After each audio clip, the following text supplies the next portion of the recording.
Buổi tối hôm đó, tôi ngồi một mình trong căn phòng nhỏ, nhìn chiếc vali đã được đóng kín.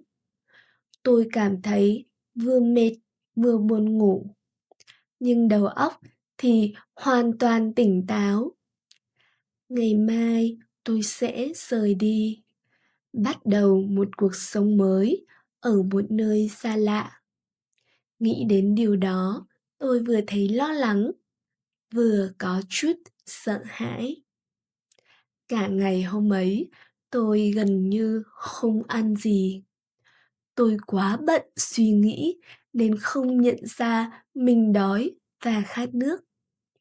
Chỉ đến khi cơ thể trở nên yếu đi, tôi mới đứng dậy, uống nước và ăn tạm một bữa ăn đơn giản.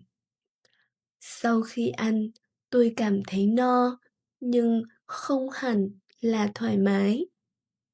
Cảm giác trong lòng vẫn rất nặng nề. Tôi bắt đầu nhớ lại những quyết định của mình. Có lúc tôi cảm thấy tức giận với bản thân vì đã do dự quá lâu.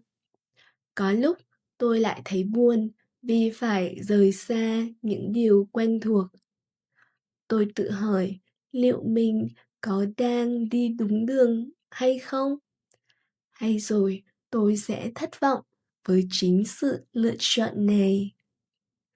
Khi nhìn vào gương, tôi nhận ra mình trông khác hẳn mọi ngày. Ánh mắt có chút mệt mỏi, nhưng cũng có điều gì đó rất kiên định. Tôi chợt cảm thấy ngạc nhiên vì nhận ra rằng dù sợ, tôi vẫn đang tiến về phía trước.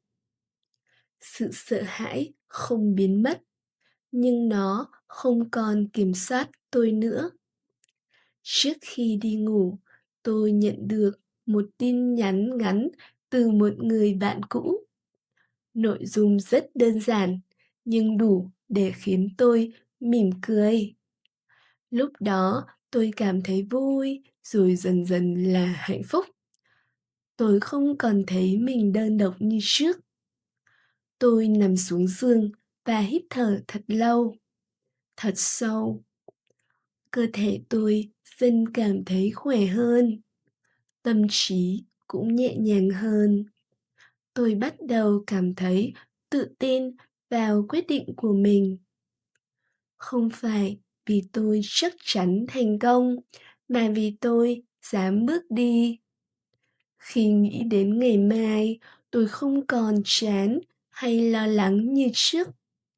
Thay vào đó là cảm giác tự hào vì tôi đã chọn thay đổi. Dù tương lai có ra sao, tôi biết mình đã thành thật với chính mình.